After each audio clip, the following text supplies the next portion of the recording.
तर शिक्षणासाठी सर्टिफिकेट दिलं त्यावेळेस वर्तणूक दिसली नाही का, हा तर जातीवाद आहे असं म्हणत सचिन खरात यांनी मॉडर्न कॉलेज प्रशासनावर गंभीर आरोप केले।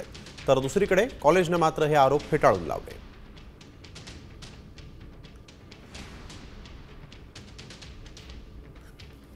यानंतर लॉलिदास मॅडमनी त्यांची प्रेम बिराडे या बौद्ध युवकाची जात विचारले असं त्यांनी मला स्पष्टपणे सांगितलं।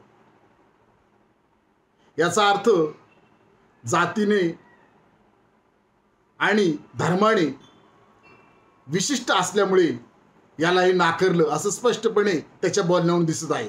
असं अजिबात झालेलं नाही, कदापि होणार नाही, भविष्यातही होणार नाही। मॉडर्न महाविद्यालयाची परंपरा 55 वर्षाची जुनी आहे। संस्थेमध्ये हजारो विद्यार्थी शिक्षण घेतात, त्यामध्ये जवळजवळ 55,000 विद्यार्थी शिक्षण घेतात, 4,500 शिक्षक शिक्षकेतर कर्मचारी संस्थेमध्ये काम करतात। समाजातील सर्व घटकातील कर्मचारी विद्यार्थी, तळागाळातले गोरगरिबांचे विद्यार्थी हे संस्थेमध्ये शिक्षण घेतात। त्यामुळे अशा प्रकारचं डिस्क्रिमिनेशन महाविद्यालयामध्ये कुणाकडूनही होणार नाही याची मी तुम्हाला खात्री देतो आणि असं झालेलं नाहीये आणि भविष्यातही होणार नाही। आता isakal.com आहे देशातील नंबर 1 ची मराठी न्यूज वेबसाईट।